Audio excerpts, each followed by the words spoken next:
Chief justice of Pakistan जनाब इफ्तिखार मोहम्मद चौधरी, जिनके बारे में आज जनाब इमरान खान साहब उनको दूसरे इल्काबात से नवाज रहे हैं, जनाब इमरान खान साहब ने डिमांड की, और ये डिमांड ठीक थी, कि रिटर्निंग अफसर जो हैं वो जुडिशियल अफसर लगाए जाएं। वो रिफ्यूज कर चुके थे। सुप्रीम कोर्ट इस कंट्रोवर्सी से निकलना चाहती थी अदालतें। आपने डिमांड की, आपने ईसीपी को कहा, चीफ इलेक्शन कमिश्नर आपके कहने पर चल के गए चीफ जस्टिस ऑफ पाकिस्तान के पास, और जनाब आपका मुतालबा माना गया और रिटर्निंग अफसर सर्विंग जज आ गए। आज वो सर्विंग जज आपको अच्छे नहीं लगते।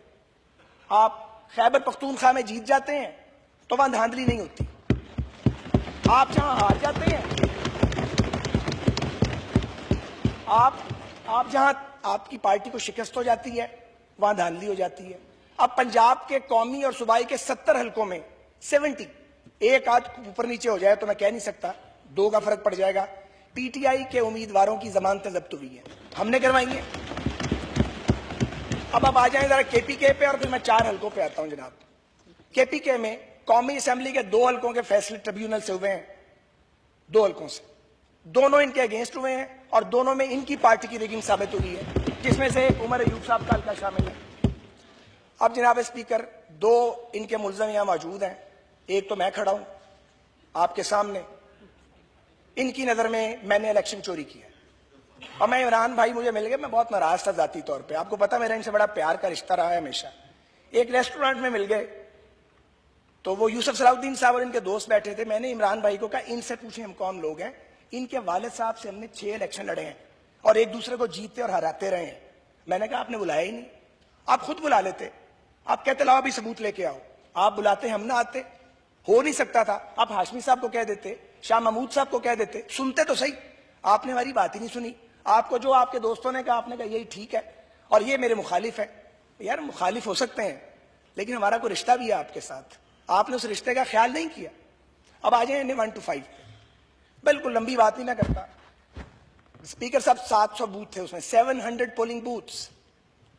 सुबह 8 बजे से 5 बजे तक 700 पोलिंग बूथ्स पर पीटीआई के कैंडिडेट ने 1 वोट चैलेंज नहीं किया। अगर 1 वोट किया ना चैलेंज, 4,29,000 वोटरों में 1 वोट चैलेंज किया, मैं आपका देनदार हूं। इस ट्रिब्यूनल में हमने जब क्रॉस एग्जामिन किया तो हमें पता लग गया, इनके 700 पोलिंग एजेंटों में से किसी एक ने पूरे पोलिंग प्रोसेस के दौरान और पोलिंग के बाद से लेकर 40 आवर्स तक, 13 मई तक, किसी फोरम पे धांधली, लड़ाई झगड़े, दंगे फसाद की, छीना झपटी की या जालसाजी की कोई शिकायत नहीं की। 40 आवर्स। और आप देखिए, हम सारे लोग इलेक्शन लड़ते हैं, 40 घंटे तक सोए हुए थे। 40 घंटे के बाद आफ्टर थॉट आया कि धांधली साबित करनी है और धरना दे दिया वहां पे, और वो इन्होंने हमारे साथ किया जनाब, वो धूल उड़ाई। आप सोच सकते हैं जितनी ह्यूमिलेशन मैंने अपनी पॉलिटिकल लाइफ में इनके सपोर्टर्स के हाथों डिफेंस की कॉन्सिक्वेंसेज ने देखी है, मैंने जिंदगी में कभी ऑब्जर्व नहीं की अपनी 33-34 साल लाइफ में। एक अजीब मखलूक थी और उनका कसूर कोई नहीं था। उनको नफरत के टीके लगाए गए थे और वो मेरे भाई इमरान खान साहब ने लगाए थे अपनी तकरीरों से। शेर की तिक्का बोटी कर दोगे, मैं बल्ले से इनके टुकड़े कर दूंगा। ऐसी गुफ्तगू जब कौमी सतह का लीडर करेगा तो उनके सपोर्टर क्या करेंगे। खैर, गुजर गया। हम फिगर पे रहते हैं जनाब। NA 1 to 5 इसी को टेस्ट केस बनाइए। देखिए, आपसे ज्यादा मैं जल्दी में हूं। मेरे पीछे तो 75 साल की सियासत खड़ी है भाई। मैंने तो किसी ज़ियाउल हक साहब की हुकूमत से भी आखिरी में लाया था, 4 आमरीयतों से लड़े हैं हम। आपने हमें खड़ा कर दिया चौक में कि ये जालसाज है। खून देने वाले लोग, जाने देने वाले लोग, मेरी मां की जान गई मुशर्रफ के दौर में, मेरे वालिद साहब की जान गई एक साहब का दौरे हुकूमत में लड़ते हुए, जुलूस की क़यादत करते हुए। आपने हमें चोर बना दिया भैया। तो मैं आपसे ज्यादा जल्दी में हूं और मैं साबित करूंगा अभी अभी इसी वक्त कि इलेक्शन ट्रिब्यूनल का डिले आपके उम्मीदवार की वजह से है। डॉक्यूमेंट से साबित करूंगा। एक डॉक्यूमेंट मेरे पास है।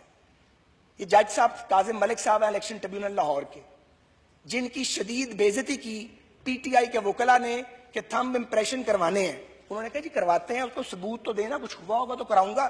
था तो कुछ भी नहीं। इतनी बेइज्जती की। उन्होंने एक जजमेंट दी और वो मुकदमा जो था उसको बाहर फेंक दिया। उन्होंने कहा मैं सुनता ही नहीं। पहले उन्होंने कोर्ट में कहा मैं रिजाइन कर दूंगा, फिर उन्होंने कहा कि मैं ये मुकदमा सुनता नहीं।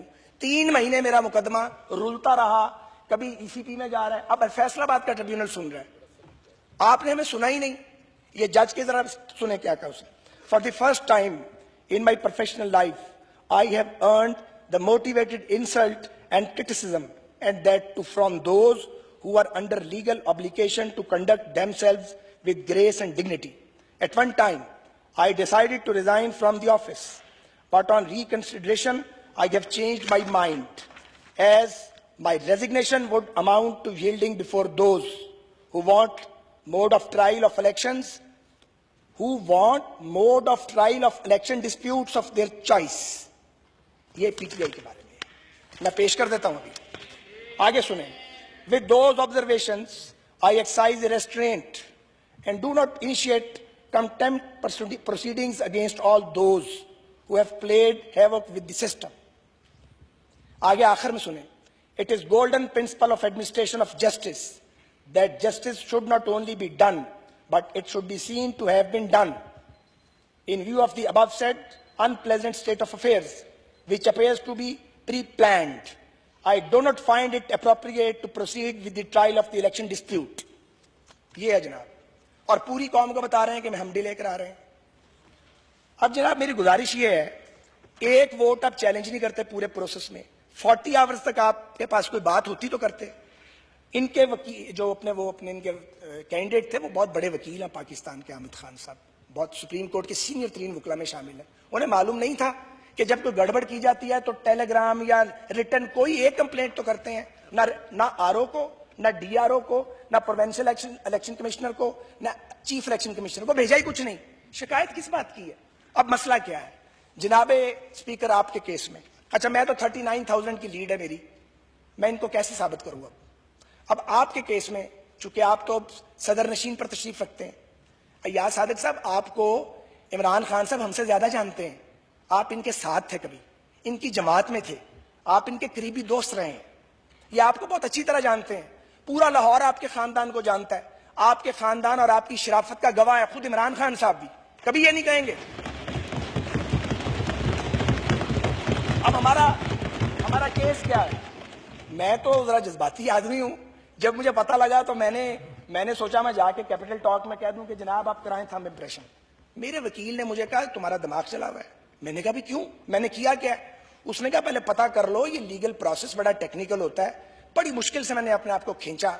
अज़ामाबाद जब चीजें खुली तो पता चला कि मकनातीसी स्याही फ्रॉड थी, और वो फ्रॉड पकड़ा भी गया. यार फ्रॉड हमने करवाया था, हम तो खुद इलेक्शन लड़ रहे थे, हम हुकूमतों में तो नहीं थे, हम पंजाब में थे, हमारा इलेक्शन कमीशन से क्या ताल्लुक था? वो फ्रॉड पीपल्स पार्टी ने करवाया था? नहीं, निचली सतह पे लोगों ने जो करप्ट यहाँ पे प्रैक्टिस है वो हुई है. पता नहीं 17 या 18 करोड़ का तो सिल्वर का फ्रॉड है जो उस मिनिस्ट्री ने पकड़ लिया आके. जब हमें ये मालूम पड़ा कि इसकी शेल्फ लाइफ कोई नहीं है इस magnetic so called magnetic ink की, और इसके फिर फैसले आने शुरू हुए. और जब फैसले आने शुरू हुए, वो फैसला ले आए आप नादरा का. उस वक्त नादरा के चेयरमैन वो थे जो आज नहीं, हम जिनको आके निकाला है. फैसला पहला निकाल रहे हैं आप. ये हकीम बलोच साहब बैठे होंगे यहाँ पे सामने, इनका फैसला जनाब. उसमें उन्होंने लिखा है कि जो वोट वेरीफाई हम नहीं कर सके इसकी लो क्वालिटी की वजह से, वो वोट भी उसी हल्के के लोगों के और जेन्युइन वोट है. यार अब डॉक्यूमेंट्स तो पेश करें लोगों के सामने.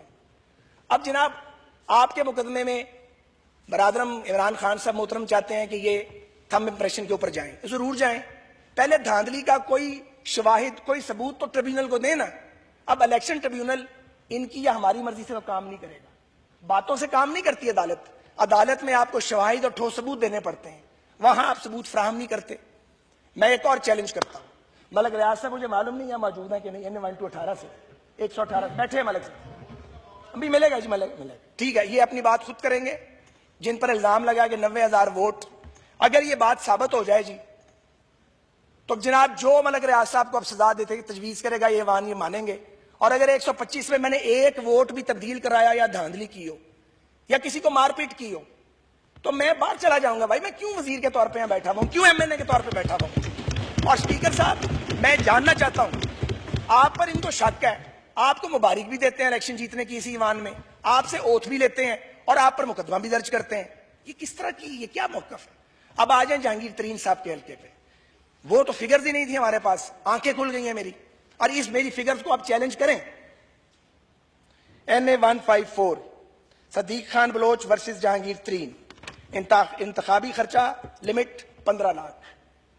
इलेक्शन कैंपेन हेलीकॉप्टर पे, 3.5 लाख रुपए घंटा जिसका खर्चा है। एक आदमी जो पहले दिन से गलत बयानी का, पूरे हल्के में चॉपर पे चले हैं और पता नहीं कितने दिन चलते रहे, खर्चा 15 लाख की। ये सच्चे आदमी की निशानी है। 3 बार, असल बात 1 बार नहीं, 2 बार नहीं, इस कॉन्स्टिट्यूएंसी में 3 बार रिकाउंटिंग हो चुका है। और जनाब स्पीकर 900 वोट सदीक खान बलोच के बढ़ गए हैं। और सबसे दिलचस्प बात, मेरा ख्याल खान साहब को भी नहीं बताई गई होगी, मुझे यकीन है नहीं बताई गई, मैं बता देता हूं। पूछें, तरीन साहब आपके साथ होते हैं, वहां अंगूठों की जो थंब इंप्रेशन की शनाख्त है, उसको रुकवाने के लिए तरीन साहब अदालत में गए हुए हैं। उनकी एप्लीकेशन मौजूद है, वो एप्लीकेशन मैं आपको प्रोवाइड करूंगा। वो एप्लीकेशन हमने मंगवा ली है और हम आपकी खिदमत में और ईवान की खिदमत में पेश करेंगे। मैं बाआवाज़े बुलंद ये गुजारिश करना चाह रहा हूं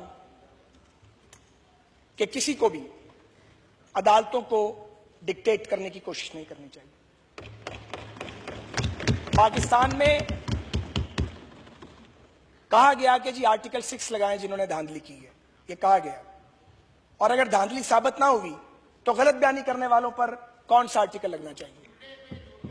उस पे क्या कुज़फ लगना चाहिए या नहीं लगना चाहिए? झूठ बोलने का भी कोई इल्जाम है या नहीं है? जनाब स्पीकर, ये एक तयशुदा कानूनी लीगल प्रोसीडिंग का कोर्स ऑफ लॉ है। ये ईवान पहली बार हमारे वजूद में नहीं आया। अदालतें फैसले देती हैं, एक आजाद अदलिया जिसके लिए हम सब ने मिलकर जद्दोजहद की। या तो आप कहते हैं कि अदलिया आजाद नहीं है, एक तरफ आप कहते हैं अदलिया आजाद है, दूसरी तरफ आप अदालती प्रोसीजर पे नो कॉन्फिडेंस करते हैं, अदालतों में अदालती प्रोसीजर को आप ब्लॉक करते हैं और कौम को कहते हैं कि जनाब अदालतें फैसले नहीं दे रही। भाई अदालती प्रोसीजर पे हमारा क्या इख्तियार है? कौन सा इख्तियार है अदालत को रोकने का? हमारे वहां मुकला पेश होते हैं, हम पेश ना हो। अगर आप सबूत फराहम ना करें तो क्या हम चुप करके मुंह बंद करके बैठे रहेंगे? ऑब्वियसली हमारे वकील खड़े होंगे, वो आर्ग्यूमेंट करेंगे, दलाइल देंगे। आपको दुरुस्त फीडिंग नहीं की गई है। मैं पूरी जिम्मेदारी के साथ गुजारिश करता हूं, और मैं आपकी पार्टी के एक लीडर के पास चल के गया। किसके पास? मैं खुद नहीं गया। मैंने कहा आपको गलत बयानी की गई है, आप हमें बुला लो, हम आपको सबूत देते हैं। हामिद खान साहब को भी बुलाओ, बुलाता ही कोई नहीं है, कोई सुनने को तैयार नहीं है। क्यों? इसलिए 4 हलकों वाली बात गलत है। ये 4 हलके टारगेट नहीं है, 4 हलके बहाना है। इरादा कुछ और है, इरादा ये नहीं है, हम ये तस्लीम नहीं करते। काश अगर 4 हलकों की बात होती, आपके लिए 15 मिनट की मार थी, आप जिसे बुलाते वो ना आता आपके पास। हो सकता है ये, इसके लिए इतना बड़ा मुजाहरा करने की, लोगों को मोटिवेट करने की, खुद को अपने कारकुनों को जहमत देने की कोई जरूरत थी? अगर आप इंतखाबी इस्लाहात चाहते, कौन नहीं चाहता इस ईवान में, आप लाते, पीटीआई एक पैकेज ले आती इलेक्शन रिफॉर्म्स का, आप इसकी इमामत करते, सारे आपके पीछे खड़े हो जाते। आपने कोई इलेक्शन पैकेज नहीं लाया आप रिफॉर्म्स का 1 साल में। आपको अदालतों से इंसाफ बकौल आपके नहीं मिला, तो फिर फिगर के साथ बताया जाए ना। एक ट्रिब्यूनल की डिटेल लाइए, मेरे ट्रिब्यूनल की डिटेल लाइए, मुझे इंसाफ नहीं मिल रहा है, आपको नहीं मिल रहा। इंसाफ में ताखीर भी जुल्म है, हमें इंसाफ नहीं मिल रहा। हमारे चेहरे दागदार किए गए हैं, हमारे चेहरों पर काला रोगन फेंका गया है, एक प्लानिंग के तहत हमें मलाइन किया गया। पूरी इलेक्शन कैंपेन नफरत अंगेज थी। कभी हम भी ये काम करते थे, ये गुनाह हम भी करते थे, हमने सीख लिया। हमारे में दूसरे साइड पर जो अपोजिशन की पार्टी है उसने सीख लिया, आपने सीखा ही नहीं। आपका कसूर कोई नहीं है, आपको वक्त लगेगा, ऑब्वियसली 25-30 साल लगते हैं पॉलिटिकल स्ट्रगल में, आहिस्ता आहिस्ता समझ आती है, हम समझते हैं इस बात को। और जनाब स्पीकर, मेरी आखिरी बात, पूरी जिम्मेदारी के साथ, पूरी बुलंद आवाज के साथ, विद फुल रिस्पॉन्सिबिलिटी, धरना देना चाहें आपका शौक है, अगर आप न देना चाहें तो पेशकश ये है, 4 हलके वही जो हमारे वाले हैं, 4 आपके, 4 हमारे, 4 आपके। एक हलका मोहतरम इमरान खान साहब का पिंडी वाला, एक मोहतरम शेख रशीद साहब का जहां इलेक्शन ट्रिब्यूनल में हम गए हुए हैं, एक हलका मेरे भाई शफकत महमूद साहब का, ट्विन कॉन्स्टिट्यूएंसी है, मेरा सगा भाई वहां से इलेक्शन हार गया। कैसी रिगिंग मैंने की है? मैंने कैसे रिगिंग किया कि मैं जीत गया और अपने भाई को हारने दिया? अगर मैं ये काम करता तो मैं देखता मेरा भाई कैसे हारता है। हम तो पुराने इलेक्शन लड़ने वाले लोग हैं। हुआ क्या है, बात समझने की है। 4 हल्कों की मैं बात खत्म कर लूं जी। 4 हल्के जो खान साहब फरमाते हैं बिल्कुल ठीक है। 4 हल्के हमारी मर्जी के उठाए ना, शेख रशीद साहब का, इमरान खान साहब का, शफकत महमूद साहब का और एक केपी से परवेज खटक साहब का। इलेक्शन ट्रेंड पता लग जाएगा। और ठहरे और आप मेहरबानी करके बीबी मदाखलत नहीं करने वाली बात, मदाखलत होगी, बड़ी मदाखलत होगी। 4 हल्के हमारे, 4 हल्के इनके। हम दरखास्त करते हैं पार्लियामेंट की फैक्ट फाइंडिंग कमेटी आज तश्कील दीजिए। जनाब इमरान खान साहब के मशवरे से, महमूद खान अचकजई साहब के, शेरपाव साहब के, MKM जमात इस्लामी, तमाम सियासी कुव्वतों की नुमाइंदगी, हम भी अपने सबूत लाते हैं। हालांकि हालांकि ये ट्रिब्यूनल्स में है, अदालतों में है। तसल्ली करवाने के लिए पहली बार नहीं कहा, कई बार कह चुके हैं, फिर ये पेशकश करते हैं। अपनी चीजें ले आए, मेरा ख्याल है खुद खान साहब देख लेंगे। अगर बात 4 हल्कों की है, अगर 4 की नहीं है, अगर कहानी कुछ और है, उस कहानी का हमारे पास कोई इलाज नहीं है, उस कहानी को हम हल नहीं कर सकते। अगर तो ये अफसोस है कि ये जीत कैसे गए। और बिल्कुल आखिरी बात और सादा सी बात, जनाब हमारा उम्मीदवार फट्टे पे भी बैठता है, वो नाई की दुकान पे भी जाता है, वो चाय के ढाबे पे भी बैठता जाके, वो लोगों को, उसको लोगों के पसीने से बू नहीं आती है, वो लोगों में जाता है, लो इनकम ग्रुप्स एरिया में, उनको मिलता जाके। 9 हम इलेक्शन लड़ चुके हैं, हमने कुछ तो खिदमत की होगी लोगों की। स्कूल बनाए, कॉलेज बनाए, पार्क्स बनाए। लोग वोट किसी बात पर देते हैं, सियासत में गंद नहीं किया। इस तरह तो ना करें आप। तो जनाब स्पीकर, मेरा ये मुतालबा है, मेरी ये दरखास्त है, मैं ये डिमांड करता हूं कि कौम के सामने सच लाने के लिए पहली बात तो यह है कि अदालतों को मलाइन न किया जाए, अदालतों को दबाव में लाने के लिए धरने न दिए जाएं, अदालतों को डिक्टेट करने की कोशिश ना की जाए।